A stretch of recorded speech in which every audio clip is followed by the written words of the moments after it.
releasing. Oops, we got it. Sorry. And then the other thing is runoff, right? So trees slow down the rate at which rainfall hits the ground. There's surface area, there's friction, and they also take up a certain amount of the water and re-evaporate it. Either it slows down and is spread out, is able to evaporate naturally from the soil, or it evapotranspirates from the plant itself. And this is a cooling benefit, and the less runoff means less erosion downstream. Less runoff also means less pollution washing into the water. And our local water bodies all feed into Lake Ontario, and that's one of our water supplies. So protecting water from runoff is significant. Again, you can assign dollar values to that. This doesn't, for whatever reason, this analysis did not show dollar values, but this is part of the reason that we've been focusing our planting efforts in areas that are along waterways and wetlands. It makes sense to target those, prioritize those. We do have one study that was done, and this is this woman, Kelly Hellman, was a Brighton High School student. I didn't have her as a student. She graduated, I think, in the like 2005 or something like that. But as part of her master's project, she worked with Karl Korfmacher at RIT, and was one of the co-authors here. But she was an economics grad student, and she looked at what the cost would be of runoff associated with the development plan that at that point, several years ago, was being proposed for the area south of Senator Keating Boulevard, right? So the area between Buckland Park and 590. And there was some sort of convention center plan, some sort. And she analyzed that and came up with this calculation. And I forget, I can't see without my glasses here, how many extra feet of runoff were expected, or cubic feet of runoff were expected. But the $12,000 in damages is erosion, because if you harden a surface by paving, even portion of it, even if you do have good protection of the stream, you will have more runoff off of roofs, for instance. And more water going into Allen's Creek more quickly is going to give you more erosion. And the current place that we know the erosion is bad is Corbett's Glen. And so, this is the type of savings you have by protecting. In this case, this is the type of savings you have by currently the area has not yet been developed, but how land is developed is a critical concern related to long-term environmental impact. If you're interested in the overall, why would you do reforestation related to greenhouse gases and global warming and mitigation and things like that? The upper blue arrow shows this is urban for a community like Brighton, which is it's a relatively urban inner suburb. The answer is very clear. What you do in a place like the town of Brighton is you plant more trees. So urban reforestation, it gives you the maximum benefit. So if there's anything we ought to be doing, that's quite clearly it. We have the great advantage, of course, compared to places like out in Los Angeles, for instance, that we have a climate that supports it. So even with global warming and harsh urban environments, you can select trees that ought to be able to survive, and they ought to be able to survive on the ambient available water. And so that's again part of the reason that we're motivated to why urban forestry as opposed to other things. That's part of the basis for that. And then finally, equity. This is the iTree landscape, same software suite. And I didn't quite get the town of Brighton right on this either for clicking the census blocks. I was going fast to try to sort of see what would show up. But town of Brighton is this crescent-shaped area, and areas that are green have the most trees per capita and are lowest priority, and areas that are pink, lighter or pink, are highest priority. And you see that even in the town of Brighton, it's not tree distribution is not even. We have problems with tree equity related to some of the 12 Corners area neighborhoods. Meadowbrook, south of 12 Corners, is pretty well treed, but you get over a few blocks, and and the tree cover is just not as good. So that's something that we didn't really have a tool to use before, and I think that one of the things that we'll probably be doing soonest, actually, in terms of studying these things, is going back to the iTree canopy and the iTree landscape programs and doing a proper job of studying what we have for tree cover and coming up with some somewhat more detailed maps. Making sure that the outline of the town is totally correct. We're not losing any portions or gaining any portions from neighboring communities, which I can't guarantee that I did here because I was moving fast. It was my first time through. My reason for doing this actually was I was looking at the Democrat Chronicle series on Rochester tree cover. Justin Murphy, the gentleman who wrote the series of articles, did a beautiful job. But he talked about where he got some of this information. So I checked where he got some of the information, and he had paid for this type of information, and I had no budget for that. So I looked around. I've used the iTree software before a little bit, and so you can access this. It's not the same level of detail. What he was using advertised that they get down to like meter scale, and the iTree is more like a 10-meter scale resolution, something like that. So it's coarser resolution, but it may work perfectly well. It may just give you slightly different error bars, but give you essentially the same output in terms of the numbers. So there are a number of interesting projects ahead, I think is what you can really say with this. Got a question on the chat. Yes. Speaking of equity, in addition to ecosystem services, are you currently working on establishing these forests as a way to increase food security in our community by planting nut and fruit trees and shrubs and edible understory plants? That's a great idea. From Patty Love. Oh no, we've talked about that.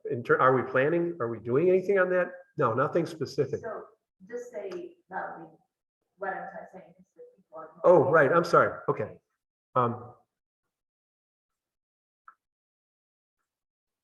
Let me bring up the chat so I can see. All right. Are you currently working on establishing these forests as a way to increase food security? Did you planting fruit and nut trees and shrubs and edible understory? We have talked about this. We have not done anything with this, and there are a couple of reasons. One, as far as planting, well, we're focusing on trees, like forest trees, big trees as much as possible, because they have the greatest benefits and live the longest and things like that. And they work in many cases as well as street trees. So we go first for the big trees, and then if big tree won't work, what's a more medium-sized tree? We have to work with what's available, and it's interesting. It's in a very odd mix of what's available in terms of the Soil and Water Conservation District, and then the trees that we're getting from the DEC, for instance, are all just evergreens. So there's nothing edible there. We don't really have any choice. It's just the two species, the spruce and the pine. But that's a good idea. That's a good point. I mean, that is something that is an important aspect of this. Nut trees can be a lot of fun, but they can also be sort of problematic. And one of the things that slowed us down the most actually has been the amount of time that it takes to talk to people and the concerns they have about making sure it's the right tree in the right spot. And concerns do range into things like, is the tree going to drop branches? Is it a messy tree? And nut trees, of course, are notorious for shedding. Every couple of years they have a big crop of nuts, and they're everywhere. But we need to work on that. We need to make that a priority, I think. I think that's it's part of the biodiversity as well. For smaller stuff, I don't know. I'm not sure. We have to talk about that, but that hasn't been something that we've done. Yeah. Scroll back.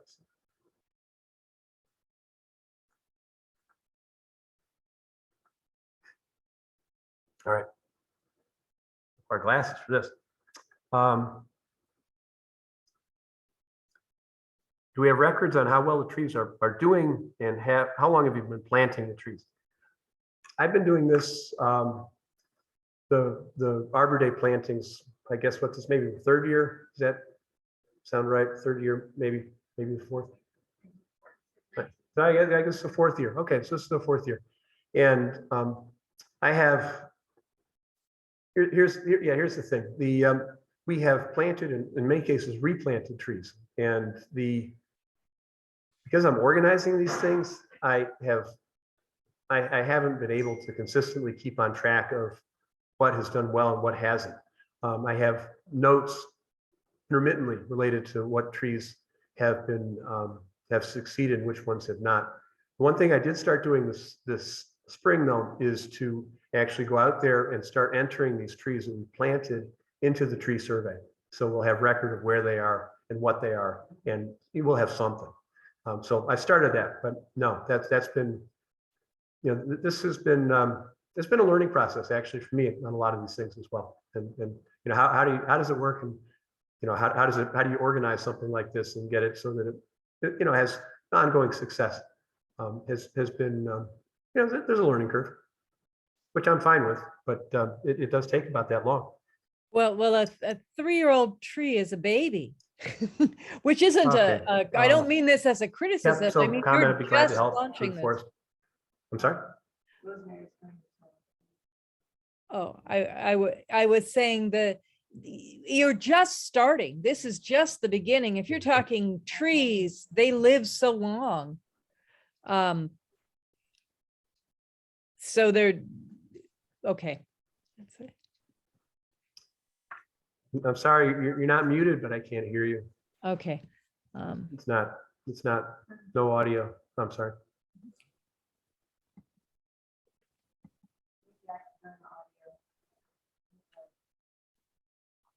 Well, I would be happy to answer questions for. I mean, I'd be happy to answer questions by, you know, phone or email. Anybody has questions on this or to follow. You know, that's. Brighton has a pretty green town, isn't it? We're about average, I would say, relative to a lot of other communities, as far as how many trees we have. So I thought maybe like West Marketplace and Brighton are probably more green towns because of the older, you know, the older. Right. Being some of the older, yeah, I don't know. I mean, you know, things like this vary a lot by neighborhood, even within communities, and that's turned out to be pretty clear. But you know, you could study that sort of thing. You could measure it using these types of programs. No, I'm saying. I mean, you know, that's available information, but someone would have to sit down and figure it out. But yeah, but I don't know. I have not done so. Yeah. Okay. Gee, thanks a lot. Where is that red area? I think that's actually the red area that's visible. I think that's actually a chunk of city of Rochester, or at least half of it. You know, I didn't go back and try to figure out where I went wrong or right on these. Yeah. One, have you ever thought of getting, you know, a program where people could plant a tree and I know Highland Park was one for my parents, but an honor or in memory or something like that, just to sort of engage people. Yeah. Oh, yeah. No, we in fact, we have talked about that. I've talked with Matt Beeman about the idea. The question was about planting trees in somebody's in memory of somebody or in honor of somebody as some of the park plantings. And for the trees that are out in more public areas as well as more exposed areas, Matt Beeman, who runs the park department, has you know, we've talked about this as one of the problems, and he's settled on is probably the best approach to buy trees. You can get them discounted from places like Home Depot, and these are bigger trees, and to plant. He uses them for planting and that type of purpose. And I don't know if I can't tell you what the mechanism is because I just don't remember what his explanation well enough. But yes, you know, if some, I'm sorry. Well, they would. Yeah, they're more likely to survive. They cost more, they take more to plant, but they're more likely to survive. Yeah, right. So, but yes, the town actually has a way that it handles that sort of thing. I just don't think that it's been perhaps adequately publicized. It's maybe just not generally known. Yeah. But the other thing is, maybe you all walk by Sonoma Street and see big down sycamore is an amazing sycamore, and I don't even know whether, like, tool, I think it would be very Yeah, nice, you know, like, right. this sycamore is about 125 years old, it's humongous, 16 foot line, 16.2 inches in diameter, and it goes up, I don't know, 65 something feet, and it's got big branches that go out and, you know, give you a hug, and it's a beautiful tree, I just recommend it to them. Look at it, it's just a really amazing tree to Brighton. No, and that's one of the things we've talked about as well, but we have no plan to do anything. I'm sorry? Oh, yeah, the question is, should we be doing something more just to recognize and celebrate and identify some of the very special trees that we have, the large, beautiful specimens of a variety of different types of trees. And we've talked about that. We haven't done anything about that. Some of them are town trees, many of them are on private property, but it would be nice to know and to have some inventory of those as well. There's no reason that couldn't be part of the tree survey, even if the tree survey is primarily set up to survey the town-owned trees. Yeah, but that's a beautiful idea. David Harrison is asking, is there any possibility of planting interspecies hawthorn, poplar, along with pines in order to encourage a more natural succession and protect the pines? Yeah, the whole question of the natural succession in a forest is, it's problematic. We're not fully setting these trees up for success in terms of planting them out in the park as we are, and interplanting them with other trees that would be more protective and much more of the natural biodiversity that coexists, has co-evolved together, is that would probably help. Again, we've been certainly, our efforts have been guided to some extent by what is available to us and when we can do it. It's entirely volunteer effort, and we're primarily working with donated materials, including trees, donated labor. So yeah, I mean, there's more that could be done, but most of us have day jobs.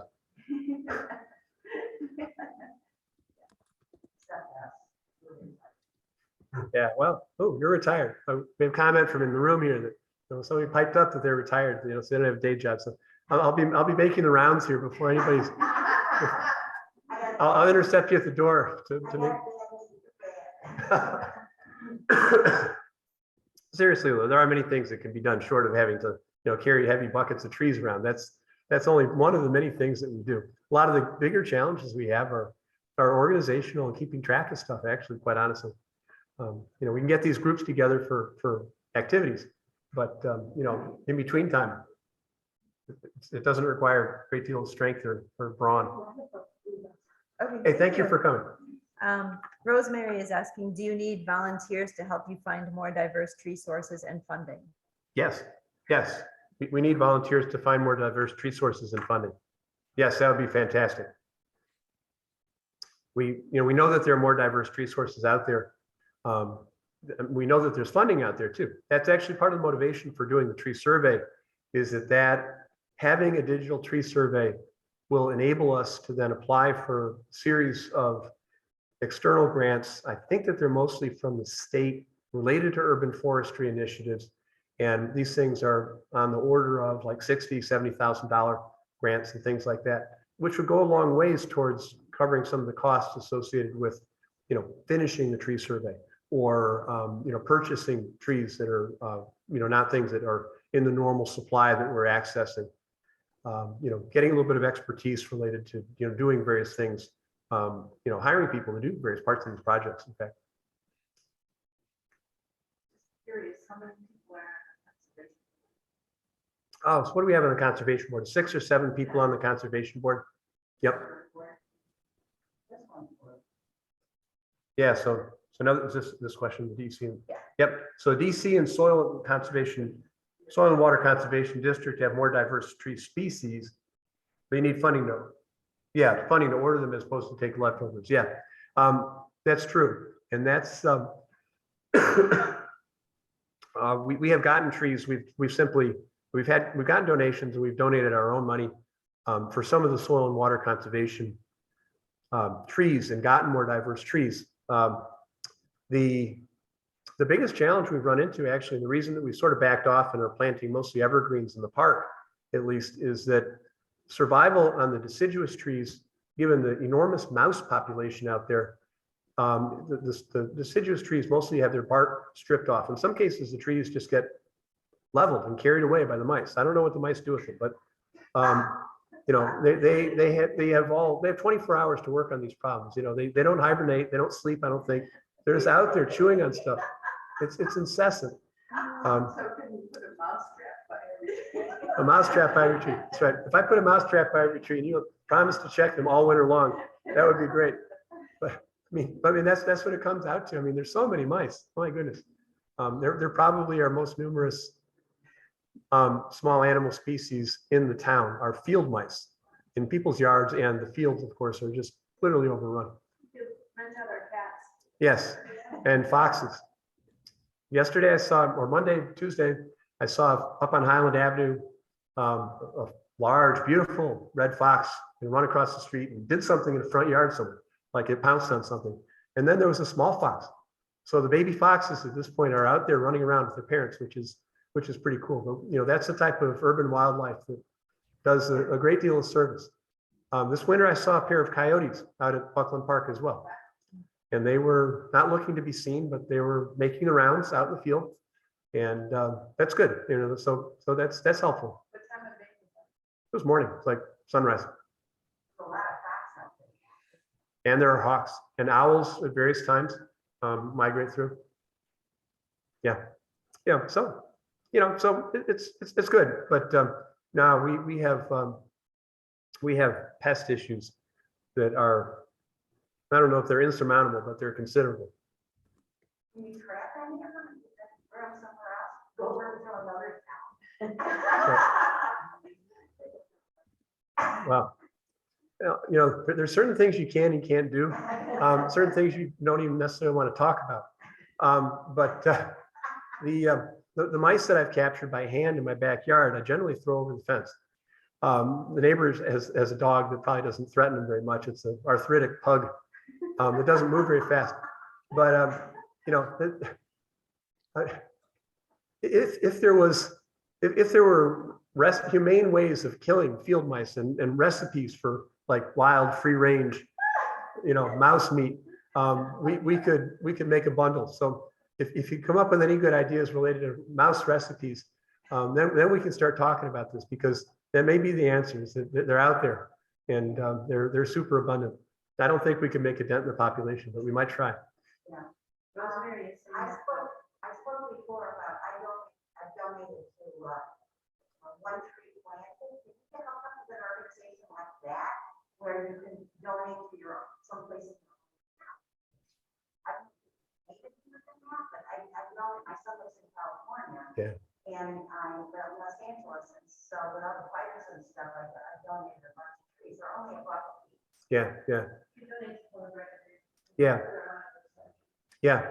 So Oh, all right, okay. That answers that. so that's information that probably needs to get out there. So the question was related to other ways that we could connect, you know, connect community interest in tree planting and donating for tree planting, donating money to plant trees. There are a number of organizations that do this nationally, and Color Brighton Green actually performs that function here in the town of Brighton, and people probably just don't know that well enough. Like a lot of things, you know, there are a lot of us doing pieces of this, and there isn't overall good enough coordination and organization and outreach. I think is fundamentally one of the problems that we have. It's somewhat fragmented, but it's you know as you might expect for community-based, volunteer-based you know, community activity tends to, you know, that happens. You know, then somebody gets the flu and you know you don't hear from them for a while.